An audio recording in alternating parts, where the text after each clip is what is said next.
L'équipe de Canal Ivoire a mené une petite recherche pour vous. Elle concerne l'histoire d'un leader panafricain pendant la colonisation. Son leadership n'était pas anticolonial, mais il portait en lui une vision d'une Afrique libre et prospère. Certains l'appellent le Jésus d'Afrique, une appellation qu'il n'a d'ailleurs jamais revendiquée. Son nom, Simon Kibangu, le père de la célèbre phrase « Dieu est noir, Jésus-Christ africain ». Qui est Simon Kibangu? Né en 1887 à Mbazangoku, dans l'actuel Congo central, il était considéré comme un prophète. Il devient prédicateur en 1920 et fonde le mouvement religieux qui donnera naissance au kibanguisme. Baptisé en 1915 par la Baptist Missionary Society, Simon Kibangu est formé pour devenir catéchiste. Le 6 avril 1921, il se rend chez une femme dont il a entendu dire qu'elle était gravement malade. Il obtient sa guérison par imposition de main.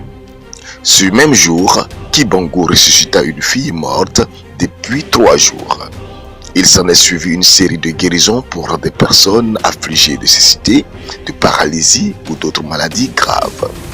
Les nouvelles des miracles du prophète noir se répandent très vite et attirent beaucoup de monde à Ngamba, ce qui alerte les autorités coloniales, en l'occurrence Léon Morel, commissaire du district. Le 6 juin 1921, à la tête d'une colonne de forces publiques, il se rend en Kamba en vue d'appréhender Kibangu. La tentative échoue. Néanmoins, plusieurs dirigeants de son mouvement sont appréhendés à Tisville. En 1921, Kibangu décide de se rendre spontanément aux autorités coloniales. Celles-ci décident de le traduire devant le conseil de guerre plutôt que devant le tribunal civil, ce qui prive Kibangu d'un avocat et de toute possibilité d'appel. Au bout de 3 jours d'un procès tendancieux, il est condamné à mort avec la complicité de l'Église. Des sources révèlent qu'il aurait triomphé à plusieurs tentatives d'assassinat. D'abord, trempé dans de l'acide au fond d'un fût soudé et jeté par la suite dans un fleuve, Kibangu en serait sorti intact. Une autre fois, fusillé à bout portant, il admirait avec compassion ses bourreaux. Kibangu n'en est pas mort. Ensuite, attaché à une pierre et jeté dans l'eau, il sortit du fleuve Congo vivant. Il fut détenu pendant 30 ans, mais pendant son temps d'incarcération, Kibangu fut aperçu dans plusieurs villes du Congo et en Europe.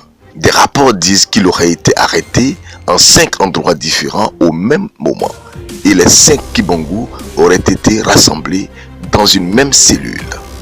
Le 10 septembre 1921, avant son arrestation, il donna cette prophétie.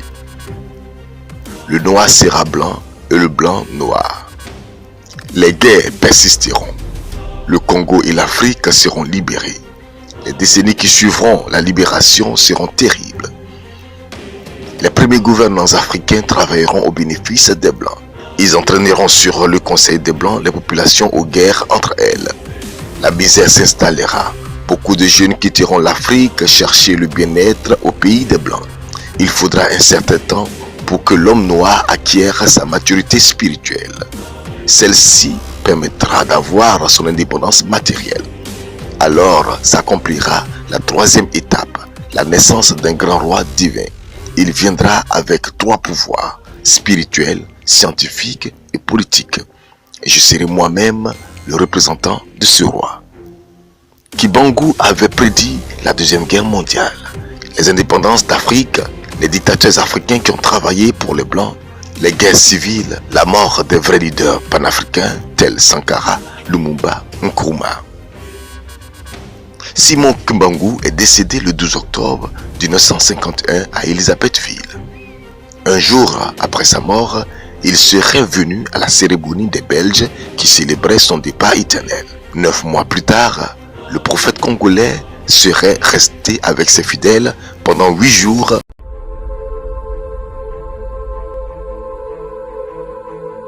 L'équipe de Canal Ivoire a mené une petite recherche pour vous.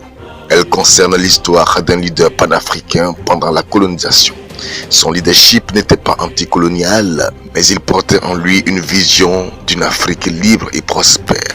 Certains l'appellent le Jésus d'Afrique, une appellation qu'il n'a d'ailleurs jamais revendiquée. Son nom, Simon Kibangu, le père de la célèbre phrase « Dieu est noir, Jésus-Christ africain ». Qui est Simon Kibangu?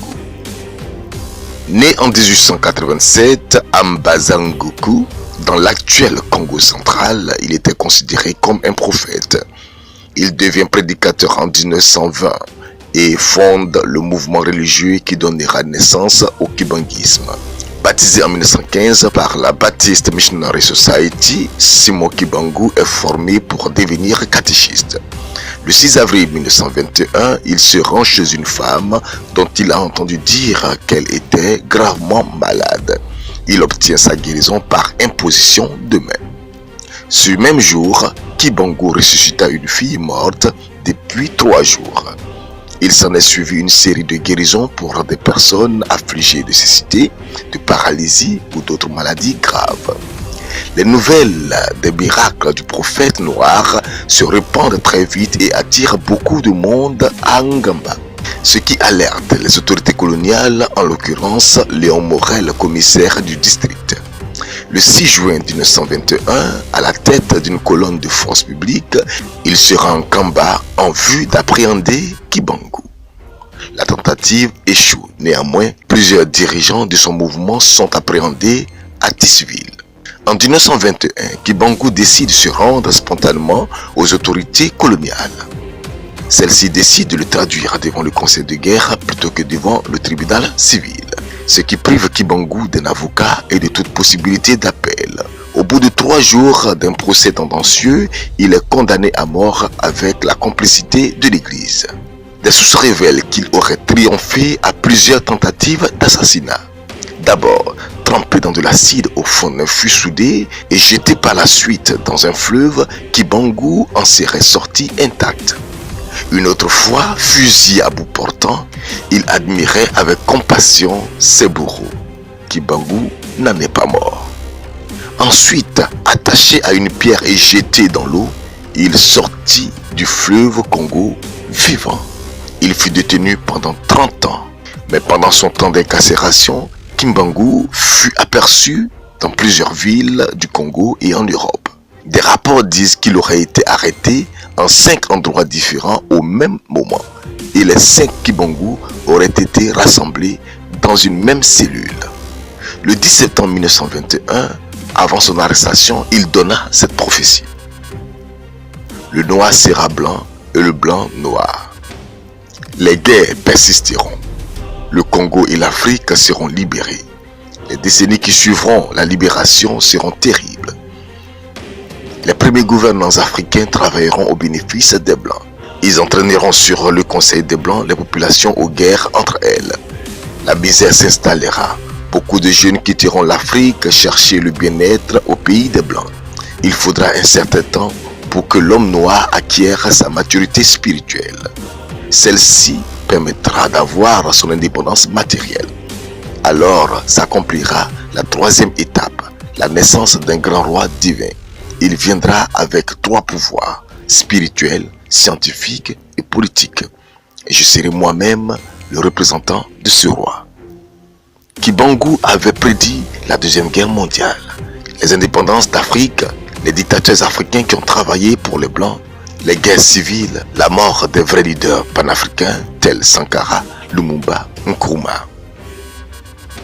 Simon Kibangu est décédé le 12 octobre 1951 à Elisabethville.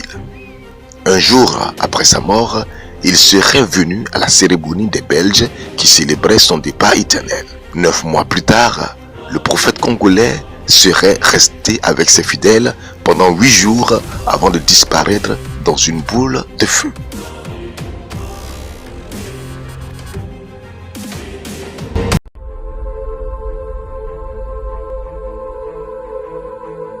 Je vous salue au nom de Jésus. Je suis précisément à Kinshasa. Naza responsable ya Ophelina. Jésus est mon papa. Naye liboso na bino pour na représenter bino bana o bozomona na bilili pe ba difficulté tozanango.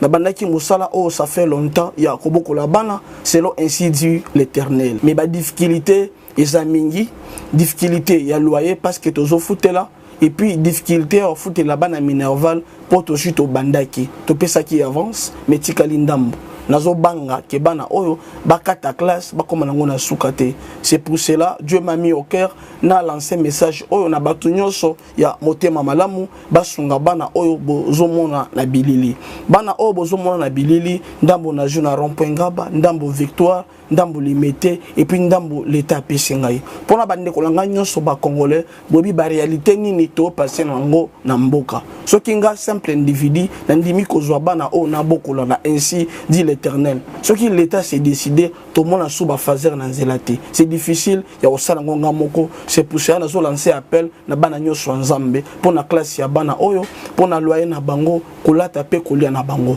Na osenga na batu nyonso baza cœur sensible, pe baza na motema ko sunga ba sunga biso pe ba salisa biso. Toza na commune ya Kalamu, quartier Kauka, référence ya monene tukanga mina université Kimbangiste, avenue Kombonangoeza, Marin, numéro 16. Numéro de téléphone à Bisso, pour na bateau, balingi ba contacter Bisso, pour na ba détail mosusu, ils a plus 243 89 72 32 229. Zamba pambola batunyo soyo, ba ko assister Bisso. Merci beaucoup.